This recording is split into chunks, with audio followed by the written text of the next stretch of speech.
नमस्कार दोस्तों, मैं विकास कुमार यादव फिर से पेश हूं मेरे YouTube चैनल विकास यादव साइंस क्लासेस पे। दोस्तों, अपन ने पिछले वीडियो में बात कर रहे थे अपन ह्यूमन रिप्रोडक्टिव ऑर्गन्स के बारे में। और पिछले वीडियो में अपन ने बात कर ली थी मेन जो ऑर्गन होता है, मतलब मुख्य जनन अंग जो होता है, जैसे अपन ने टेस्टिस की बात कर ली थी।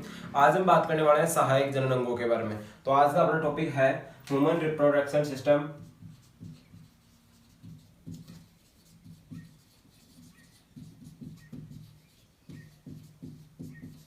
Human reproduction system. और ह्यूमन रिप्रोडक्शन सिस्टम के अंदर भी अपन बात कर रहे हैं आज सहायक जनन अंगों के बारे में। सहायक जनन अंगों के अंदर सबसे पहले आता है आपका, पहले अपन बात करते हैं, टॉपिक डाल लेते हैं अपना, सहायक जनन या प्रजनन अंग। और सहायक या प्रजनन अंगों के अंदर भी अपना आज का टॉपिक रहेगा, पहला है अधिवर्षण।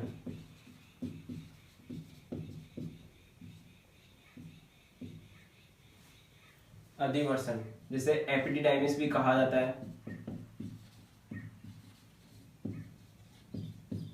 एपिडिडाइमिस आज अपन स्टडी करने वाला है एपिडिडाइमिस के बारे में।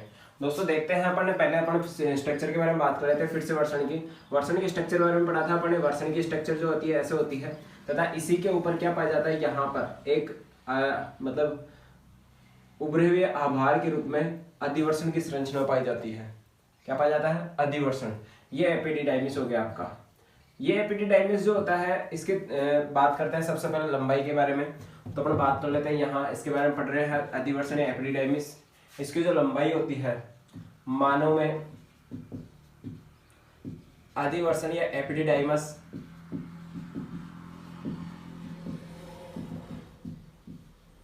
मानव में अधिवर्षण या एपिडिडाइमिस की लंबाई जो होती है वो होती है 6 मीटर। कितनी होती है दोस्तों? 6 मीटर। जबकि खरहा या खरगोश जिसे कहा जाता है, खरहा या खरगोश जिसे कहा जाता है, उसके अंदर इसकी लंबाई होती है 3 मीटर। कितनी होती है दोस्तों? 3 मीटर लंबाई होती है। अच्छा, बात करते हैं इसके भागों के बारे में। तो parts of epididymis, parts of epididymis जो होते हैं 3 होते हैं। पहला आता है कैपिट या इसे कहा जाता है ग्लोबस मेजोरा, या इसे कहा जाता है अग्रभाग। ये जो होता है वर्षण से जुड़ा होता है, वर्षण का ऊपरी भाग बोल सकते हैं, ये ऊपरी भाग बनाता है। इस मीन्स आपका जो कैपिट या ग्लोबस मेजोरा जो भाग होता है या जो अग्र भाग होता है एपिडिडाइमिस का, वो क्या करता है? वर्षण को ऊपरी भाग से कवर करने का काम करता है। मतलब ये फर्स्ट भाग आ गया इसका। कौन सा भाग आ गया? फर्स्ट भाग आ गया, पहला भाग ये होता है। इसके बाद सेकंड पार्ट आता है आपका कॉर्पस। कॉर्पस जो होता है वो होता है मध्य भाग। एपिडाइमिस का जो सेकंड भाग होता है, मिडिल पार्ट होता है, उसे कहा जाता है कॉर्पस भाग। तो ये आपका कॉर्पस भाग हो गया, 2 नंबर का कॉर्पस भाग हो गया, मध्य भाग हो गया। इसके अलावा थर्ड जो आता है, थर्ड आता है आपका कॉर्डो। थर्ड पार्ट आता है कॉर्डो, या इसे कहा जाता है ग्लोबस माइनोरा, या इसे पश्चिम भाग भी कहा जाता है। क्या कहा जाता है दोस्तों? इसे पश्चिम भाग भी कहा जाता है। तो ये कॉर्डो या ग्लोबस माइनोरा या फिर जो पश्चिम भाग होता है, ये क्या होता है आपका? किससे जुड़ा होता है? ये आपका यहाँ से शुक्रवाहिनी के द्वारा जुड़ा होता है। शुक्रवाहिनी यहाँ से निकलती है। तो तीसरा भाग जो हो गया वो कौन सा हो गया आपका? कॉर्डो या ग्लोबस माइनोरा या पश्चिम भाग। तो इसमें बोल देंगे शुक्रवाहिनी द्वारा, शुक्रवाहिनी द्वारा जुड़ा रहता है। शुक्रवाहिनी के द्वारा जुड़ने वाला भाग कौन सा होता है दोस्तों? आपका कॉर्डो या ग्लोबस माइनोरा या पश्चिम भाग। अच्छा, अब इसमें बात करते हैं जो जेट एग्जाम में या फिर कंपटीशन एग्जाम में जो क्वेश्चन पूछे जाते हैं वो क्या होते हैं। तो अपन बात कर लेते हैं नोट फर्स्ट क्वेश्चन के बारे में। फर्स्ट क्वेश्चन के बारे में बात करते हैं निर्माण, जो अपन ने ऊपर बात नहीं की, अपन इंपॉर्टेंट क्वेश्चन में बात कर लेते हैं लास्ट में निर्माण के बारे में, कि आपके एपिडिडाइमिस का जो होता है निर्माण किससे होता है। तो एपिडिडाइमिस का जो निर्माण होता है वो होता है भ्रूण की, एम्ब्रियो की वुल्फियन, एक वुल्फियन ट्यूबल्स होती है, नलिकाओं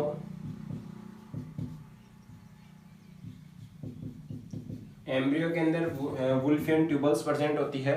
इन वुल्फियन ट्यूबल्स के द्वारा किसका निर्माण होता है, किसका फॉर्मेशन होता है, आपका एपिडिडर्मिस का फॉर्मेशन होता है। इसके बाद नेक्स्ट आता है इंपोर्टेंट क्वेश्चंस, कार्य। एपिडर्मिस का कार्य क्या होता है।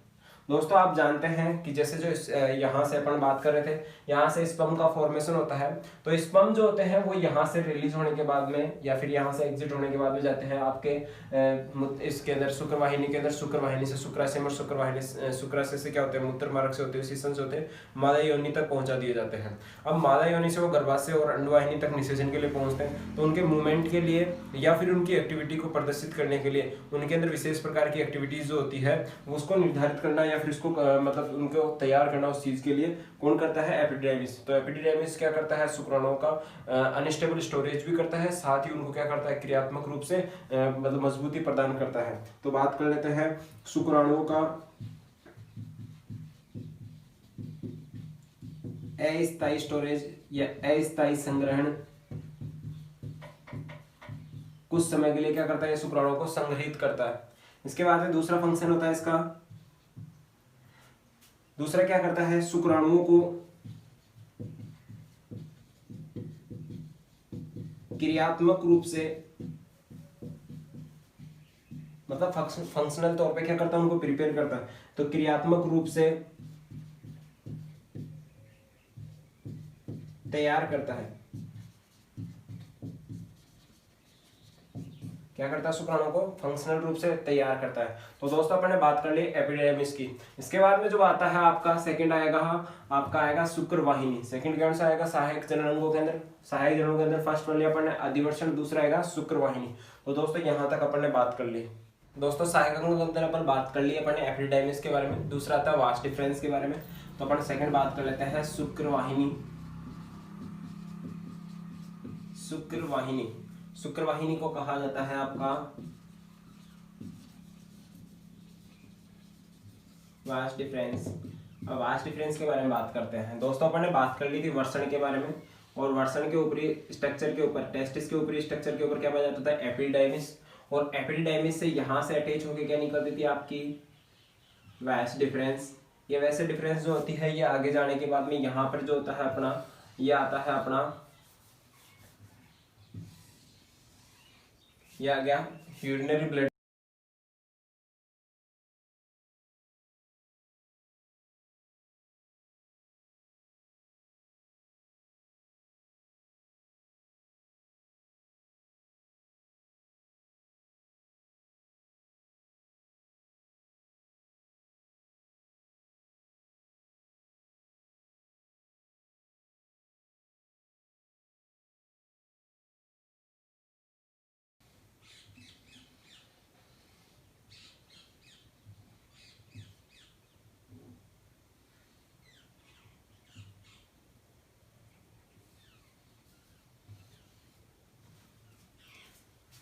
इस डायग्राम में जो मैंने बनाया है इसमें यहाँ से लेकर, यहाँ से इस पॉइंट से लेकर इस पॉइंट तक की जो ये ट्यूब है इसे कहा जाता है आपका शुक्रवाहिनी। तो अपन बात कर लेते हैं सबसे पहले शुक्रवाहिनी। शुक्रवाहिनी के बारे में बात करें तो सबसे पहले आती है संख्या। संख्या जो होती है मानव के अंदर एक जोड़ी पाई जाती है, इसकी संख्या कितनी होती है दोस्तों, एक जोड़ी होती है। अच्छा बात कर लेते हैं इसका निर्माण। निर्माण से बात की जाए तो निर्माण जो होता है इसका वो भी क्या होता है, भ्रूण की वुल्फियन नलिकाओं के द्वारा होता है। तो निर्माण हो गया भ्रूण की वुल्फियन नलिकाओं के द्वारा, वुल्फियन नलिकाओं द्वारा। बात कर लेते हैं लंबाई के बारे में। जो वासा डिफरेंस की जो लंबाई जो होती है वो होती है 30 सेंटीमीटर। इट्स मीन आप बोल सकते हैं 1 फीट। कितनी लंबाई होती है इसकी, 1 फीट लंबाई होती है, 1 फीट। या एंड इसका अगर डायमीटर की बात की जाए, अगर व्यास की बात की जाए तो डायमीटर जो होता है वो होता है 3 से 5 mm का। कितना होता है दोस्तों, 3 से 5 mm का इसका डायमीटर होता है। अच्छा बात की जाए इसके बाद में आगे कार्य के बारे में। कार्य क्या करती है ये यहाँ से रिलीज होने वाले जो स्पर्म्स होते हैं उनको यहाँ तक ट्रांसपोर्ट करती है, तो शुक्राणुओं का परिवहन करती है। शुक्राणुओं का परिवहन करती है। क्या करती है दोस्तों? ये शुक्राणु का परिवहन करती है। अच्छा, इससे एग्जाम में जो इंपॉर्टेंट क्वेश्चन पूछा जाता है वो पूछा जाता है, तो मैं नोट में इंपॉर्टेंट क्वेश्चन लिख देता हूँ। इंपॉर्टेंट क्वेश्चन है वेसेक्टोमी। एक वर्ड आता है वेसेक्टोमी। वेसेक्टोमी के नाम से नहीं समझ पाते, लेकिन मैं इसको हिंदी में और बता देता हूँ। इसे कहा जाता है पुरुष नसबंदी। पुरुष नसबंदी, पुरुष नसबंदी कहा जाता है। वेसेक्टोमी मींस पुरुष नसबंदी। तो शल्य चिकित्सा के अंदर क्या करते हैं? सर्जरी के अंदर जब वेसेक्टोमी करते हैं पीपल्स के अंदर, तो क्या करते हैं? इसको कट करके क्या करते हैं? इसको धागे से बांध देते हैं और इधर धागे से बांध देते हैं, तो दोनों तरफ क्या नहीं होता, स्पर्म का ट्रांसपोर्टेशन रुक जाता है, स्टॉप हो जाता है। तो इसे कहा जाता है पुरुष नसबंदी या वेसेक्टोमी। तो बोल सकते हैं शुक्रवाहिनी को शल्य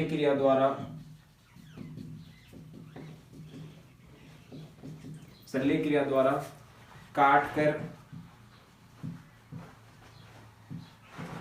धागे से बांधना क्या कहलाता है? आपका वेसेक्टोमी कहलाता है। तो दोस्तों अपन ने बात कर ली वेसेक्टोमी, इसमें शुक्रवाहिनी के बारे में। थर्ड जो आता है अपना, थर्ड आपका एसोसिएट्स जो रिप्रोडक्टिव ऑर्गन है, सहायक जननांग है, वो आता है आपका शुक्राशय। कौन सा आता है दोस्तों? शुक्राशय, जिसे कहा जाता है सेमिनल वेसिकल। शुक्राशय, सेमिनल वेसिकल, इसके बारे में बात कर लेते हैं। दोस्तों अपन बात कर रहे थे इस डायग्राम के अंदर कि डायग्राम में जो यहाँ पर ये डिनोट कर रखा है, ये किसका डायग्राम है? ये सेमिनल वेसिकल का डायग्राम है।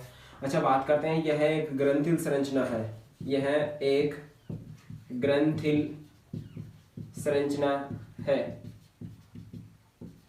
इट्स मीन्स ये एक अपन बोल सकते हैं ग्लैंड स्ट्रक्चरल है। अच्छा, बात कर लेते हैं संख्या जो होती है इसकी, वो होती है एक जोड़ी। संख्या क्या होती है इसकी? एक जोड़ी। अच्छा, इसके बाद में बात करें अगर निर्माण के बारे में, निर्माण जो होता है सेमिनल वेसिकल का, ये एम्ब्रियो की मुलेरियन नलिकाओं के द्वारा होता है। तो अपन बोल सकते हैं भ्रूण की मुलेरियन नलिकाओं द्वारा। मुलेरियन ट्यूबल्स होती है जो किसका फॉर्मेशन करती है? सेमिनल वेसिकल का, नलिकाओं द्वारा। यहां तक अपन ने बात कर ली। अच्छा दोस्तों, बात करते हैं ये सेमिनल वेसिकल जो होता है या जो शुक्राशय होता है, ये क्या करता है? 60 से 70% सीमन फॉर्मेशन का काम करता है। तो अपन बोल सकते हैं कार्य एक क्षारीय द्रव पदार्थ का स्त्रावण करना, जो 60 से 70%, 60 से 70% सीमन या वीर्य का निर्माण करता है।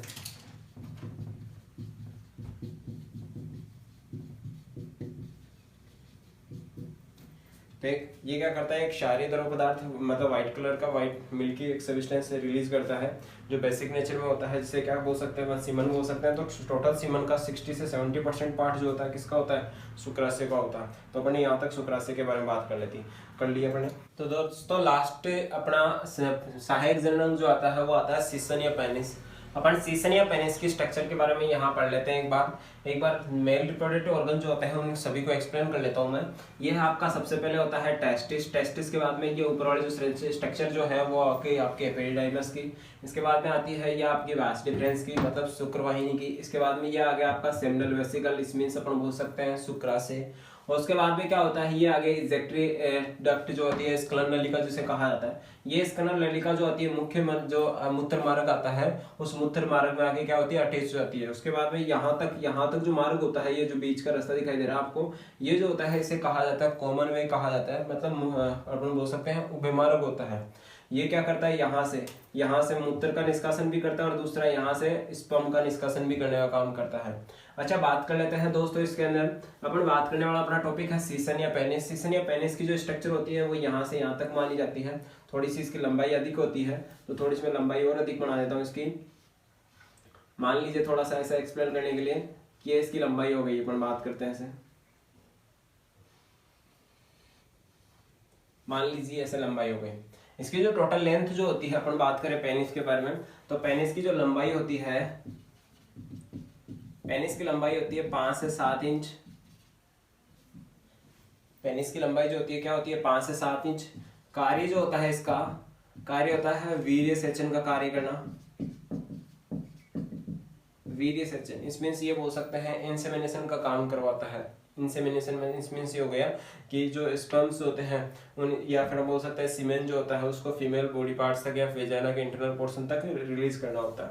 इसके बाद में बात करते हैं, यह है मुख्य नर, यह मुख्य नर मैथुन नांग है। मुख्य मैथुनांग है जिसका अग्रभाग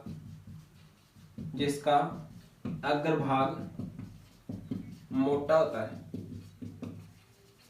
क्या होता है इसका टिप पॉइंट जो होता है वो थोड़ा सा मोटा होता है, मतलब इस मीन्स बात कर सकते हैं ये वाला जो भाग होता है मोटा होता है, जिसे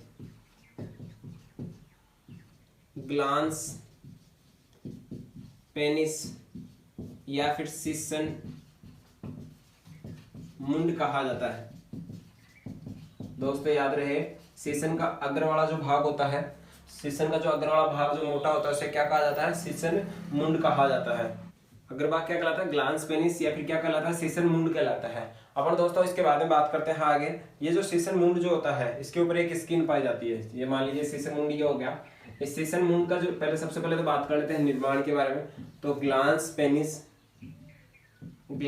पेनिस या अपन बोल सकते हैं सीसन मुंड का निर्माण। ग्लांस पेनिस या सीसन मुंड का जो निर्माण होता है वो होता है कॉर्पस स्पोंजियोसम से।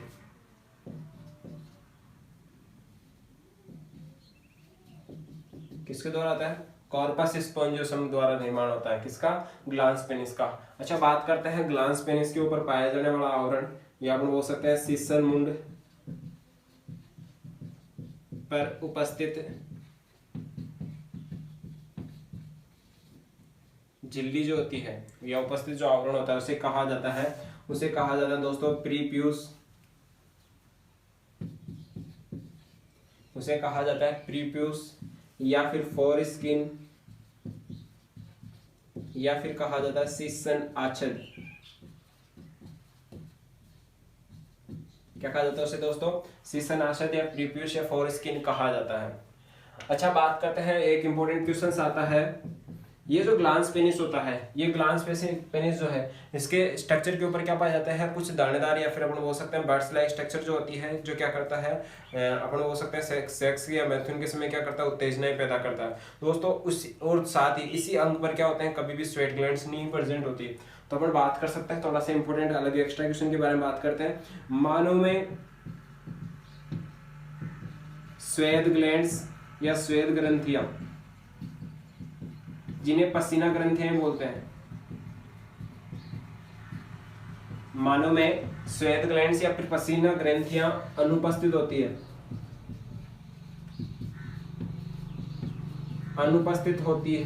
कहां पर, शरीर के ऐसे कौन कौन से पार्ट्स होते हैं जिनके ऊपर क्या नहीं पाई जाती, स्वेट ग्लैंड्स या फिर पसीना ग्रंथियां नहीं पाई जाती। तो स्वेट ग्लैंड्स जो होती है वो एक तो एब्सेंट होती है, एक तो लिप्स पर मतलब होस्ट पर, मनुष्य के जो होठ होते हैं, लिप्स होते हैं, उनके ऊपर कभी भी क्या नहीं होती है, स्वेट ग्लैंड्स प्रेजेंट नहीं होती, इसमें पसीना नहीं आता। दूसरा, नर के अंदर जो सीसन मुंड होता है, सीसन मुंड जो होता है उसके ऊपर भी क्या नहीं पाई जाती, कभी भी स्वेट ग्लैंड्स नहीं पाई जाती। और थर्ड जो होता है, फीमेल के अंदर एक भाग आता है जिसको बोलते हैं क्लाइटोरिस।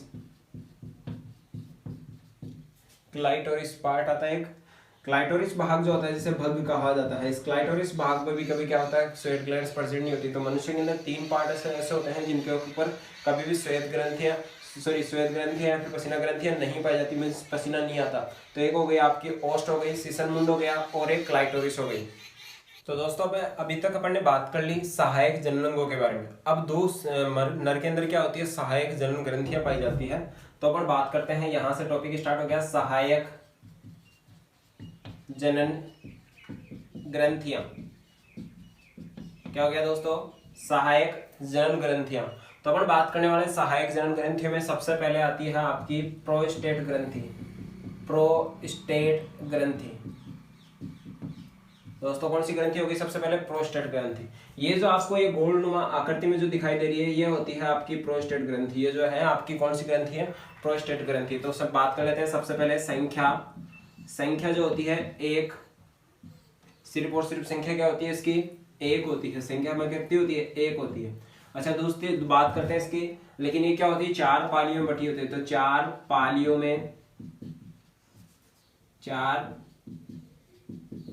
पालियों में विभाजित होती है। कितनी पालियों में विभाजित होती है? 4 पालियों में बटी होती है। प्रोस्टेट ग्रंथि की संख्या होती है एक, जबकि पालियों में कितनी पालियों में बटी होती है? 4 पालियों में बटी होती है। अच्छा बात करते हैं इसके बारे में, कार्य के बारे में। तो कार्य जो होता है इसका कार्य होता है, ये क्या करती है? वीर्य को क्या करती है? दूधिया रंग प्रदान करती है। साथ ही क्या होता है इसका पदार्थ कैसा होता है? अम्लीय प्रकृति का होता है। तो अपन बात कर सकते हैं अम्लीय पदार्थ स्त्रावित करना। अच्छा बात करते हैं इसके रंग के बारे में, या सबसे पहले बात कर लेते हैं पीएच के बारे में। पीएच होता है 6.5 होता है, मतलब हल्का अम्लीय होता है। कैसा होता है? हल्का अम्लीय होता है। इसके साथ में बात करें रंग की, रंग जो होता है सफेद दूधिया रंग होता है। सफेद दूधिया रंग, कैसा रंग होता है इसका? सफेद दूधिया रंग होता है। अच्छा बात करते हैं नोट के अंदर एक इंपॉर्टेंट क्वेश्चन पूछा जाता है, ये जो पदार्थ स्त्रावित करती है, यह जो पदार्थ स्त्रावित करती है, ये लगभग वीर्य का 30 से 40% पदार्थ होता है। तो अपने अम्ल पदार्थ स्त्रावित करती है, यहां लिख देते हैं, जो कुल सीमेन का 30 से 40% भाग बनाता है। सीमेन का 30 से 40% भाग किससे बनता है? 30 से 40% भाग किससे बनता है? आपका प्रोस्टेट ग्रंथि के द्वारा स्त्रावित पदार्थ से बनता है। अच्छा नोट पे एक क्वेश्चन आता है, अपन बोल सकते हैं सीमेन या फिर वीर्य का स्कंदन रोकने वाली ग्रंथि जो होती है दोस्तों आपकी प्रोस्टेट ग्रंथि होती है। कौन सी ग्रंथि होती है? प्रोस्टेट ग्रंथि होती है। कई बार कंपटीशन एग्जाम में या फिर जेट एग्जाम में पूछे जाते हैं, एग्रीकल्चर एग्जाम में, ये जो सीमेन होता है उसका स्कंदन कौन रोकता है? तो स्कंदन रोकने वाली जो ग्लैंड्स होती है वो कौन सी होती है? आपकी प्रोस्टेट ग्लैंड्स होती है। अच्छा दोस्तों बात करते हैं प्रोस्टेट ग्रंथि, या अपन बोल सकते हैं ये जो हल्का अम्लीय जो पदार्थ होता है, स्त्रावित पदार्थ जो होता है, उस पर स्त्रावित पदार्थ के अंदर क्या क्या चीजें पाई जाती है? तो अपन बोल सकते हैं स्त्रावित पदार्थ का संगठन। स्त्रावित पदार्थ जो होता है उसके अंदर क्या क्या पाया जाता है? उसके अंदर पाई जाती है स्पर्मीन, सिट्रिक एसिड, स्पर्मीन है, सिट्रिक एसिड है। इसके अलावा होता है आपका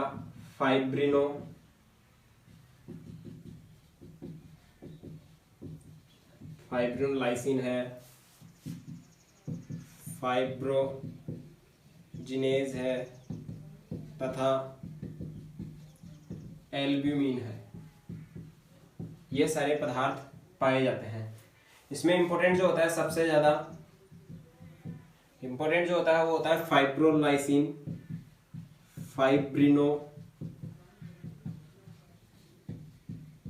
फाइब्रिनोलाइसिन जो होता है सबसे ज्यादा इंपॉर्टेंट पदार्थ इसमें कौन सा होता है? आपका फाइब्रिनोलाइसिन होता है। फाइब्रिनोलाइसिन का कार्य क्या हो गया? वीर्य को तरल बनाना, जिससे क्या हो सके? स्पर्म जो है, स्पर्म की गति संभव हो। ठीक है, तो बात कर लिया अपन ने। फाइब्रिनोलाइसिन जो होता है वो क्या करता है? वीर्य को तरल बनाता है, जो क्या करता है? जिससे स्पर्म की जो गति होती है वो क्या होती है? आसानी से संभव हो पाती है। अच्छा बात कर ली यहां तक अपन ने किसके बारे में? सहायक ग्रंथि के बारे में। सेकंड जो आती है वो आती है आपकी काउपर्स या फिर बल्बो यूरिथ्रल ग्रंथि।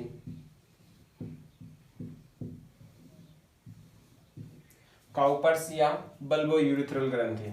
काउपर्स या बल्बोयूरेथ्रल ग्रंथि जो होती है प्रोस्टेट ग्रंथि के जस्ट नीचे होती है और संख्या में क्या होती है, एक जोड़ी होती है, मतलब ये इधर और इधर दोनों भागों में पाई जाती है। तो अपन बात कर लेते हैं सबसे पहले संख्या के बारे में। काउपर्स ग्रंथियां जो होती है या बल्बोयूरेथ्रल ग्रंथि जो होती है वो होती है संख्या में एक जोड़ी। कितनी होती है दोस्तों, एक जोड़ी। उपस्थिति बात करें, उपस्थिति क्या होती है, प्रोस्टेट ग्रंथि जो होती है, प्रोस्टेट ग्रंथि के आधार भाग पर कहाँ पाई जाती है, प्रोस्टेट ग्रंथि कहाँ भाग पर होती है, आधार भाग पर, बेस पॉइंट पर क्या पाई जाती है, आपकी काउपर्स या फिर बल्बोयूरेथ्रल ग्रंथि पाई जाती है। अच्छा कार्य बात करें, कार्य का काम क्या करती है, कार्य होता है यह एक क्षारीय पदार्थ या क्षारीय द्रव स्त्रावित करती है जो मैथुन के समय स्नेहक पदार्थ की भांति कार्य करता है। स्नेहक पदार्थ की भांति क्या करता है, कार्य करता है। तो दोस्तों यहां तक अपना चैप्टर कंप्लीट हो। एक बार रिपीट कर लेते हैं वापस से कि सहायक जनन जो ग्रंथियां होती है वो कौन कौन सी होती है, किस प्रकार की होती है, क्या क्या कार्य करती है। सबसे पहले आती है सहायक ग्रंथियों के अंदर, सहायक जनन ग्रंथियों के अंदर प्रोस्टेट ग्रंथि कौन सी आती है, प्रोस्टेट ग्लैंड। संख्या जो होती है इसकी एक होती है, जबकि कितनी पालियों में डिवाइडेड होती है, 4 पालियों में डिवाइडेड होती है। जैसे दोस्तों बात कर सकते हैं 1 2 3 4 ऐसे 4 पालियों के अंदर डिवाइडेड होती है। अच्छा बात कर लेते हैं कार्य क्या होता है। ये एक अम्लीय पदार्थ स्त्रावित करती है। अम्लीय पदार्थ क्यों है, क्योंकि इसका पीएच मान कितना होता है, 6.5 होता है। पीएच मान कितना होता है, 6.5। तो ये हल्का अम्लीय पदार्थ स्त्रावित करती है, जो क्या करता है, सीमेन को क्या करता है, सीमेन का 30 से 40% पार्ट बनाता है। सीमेन का क्या करता है, 30 से 40% पार्ट बनाने का इसका काम होता है आपका प्रोस्टेट ग्लैंड के द्वारा स्त्रावित अम्लीय पदार्थ का होता है। अच्छा बात करें पीएच होता है 6.5 होता है। बात करते हैं रंग जो होता है इसका सफेद दूधिया पदार्थ होता है या सफेद दूधिया रंग होता है इसका। अच्छा बात करते हैं यहाँ पे नोट में कि जो सीमेन या वीर्य जो होता है उसको स्कंदन रोकने वाले, इसका मतलब उसकी क्लॉटिंग नहीं हो, उसको क्लॉटिंग को रोकने वाला एंटी क्लॉटिंग जो अपना हो सकता है, एंटी क्लॉटिंग जो ग्लैंड होती है कौन सी होती है, वो आपकी प्रोस्टेट ग्लैंड होती है। दोस्तों कौन सी होती है, प्रोस्टेट ग्लैंड होती है। अच्छा बात करते हैं स्रावित पदार्थ जो होता है, मतलब आपका 30 से 40% जो सीमेन का जो पार्ट होता है उसके अंदर कौन कौन से पदार्थ प्रेजेंट होते हैं। उसके अंदर होता है आपका स्पर्मीन होता है। कौन कौन से पदार्थ होते हैं, स्पर्मीन होता है, सिट्रिक एसिड होता है, फाइब्रिनोलाइसिन होती है, फाइब्रिनोजिनेज होता है तथा एल्ब्यूमिन होती है। ये सारी चीजें पाई जाती है।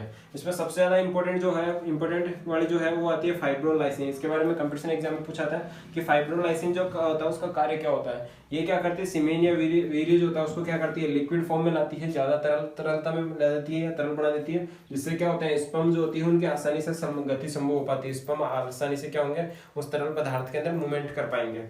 अच्छा बात करते हैं सेकंड जो आती है, सेकंड जो सहायक जनन ग्रंथि आती है वो आती है काउपर्स ग्रंथि या फिर बल्बोयूरेथ्रल ग्रंथि। कौन सी आती है दोस्तों, काउपर्स या बल्बोयूरेथ्रल ग्रंथि। इनकी संख्या क्या होती है, एक जोड़ी होती है। क्या होती है संख्या, एक जोड़ी है। दोनों जो आधार भाग पर पाई जा रही है प्रोस्टेट ग्रंथि के, ये जो है आपकी क्या है, ये आपके काउपर्स ग्रंथियां हैं या बल्बोयूरेथ्रल ग्रंथियां। अच्छा कार्य क्या होते हैं इनके फंक्शन, ये एक क्षारीय पदार्थ स्त्रावित करती है, हल्का क्षारीय पदार्थ है जिसका पीएच मान 7.4 होता है। कितना होता है पीएच मान, 7.4 पीएच मान होता है। तो हल्का क्षारीय पदार्थ स्त्रावित करती है, जो क्या करता है मैथुन के समय, मतलब सेक्स के समय क्या करता है, जो जननांग होते हैं उन जननांग के अंदर चिकनाई पैदा करता है। स्नेहक पदार्थ की भांति क्या करता है, कार्य करता है। स्नेहक पदार्थ की भांति या चिकनाई लाने का कार्य किसका होता है, आपका काउपर्स या बल्बोयूरेथ्रल ग्रंथि का। तो दोस्तों अब ये तक अपन बात कर ली इस वीडियो में अंदर अपन बात कर ली सहायक अंगों के बारे में और सहायक ग्रंथियों के बारे में। दोस्तों नेक्स्ट वीडियो में अपन बात करने वाले हैं सीमेन के बारे में। तो अपना नेक्स्ट वीडियो अकेला रहेगा सीमेन से रिलेटेड। तो दोस्तों यहाँ तक अपन ने बात कर ली। दोस्तों आपको हमारी वीडियो कैसी लगी कमेंट बॉक्स में कमेंट करके बताएं। साथ ही हमारे चैनल को लाइक शेयर एंड सब्सक्राइब करना ना भूलें। थैंक यू दोस्तों, धन्यवाद दोस्तों।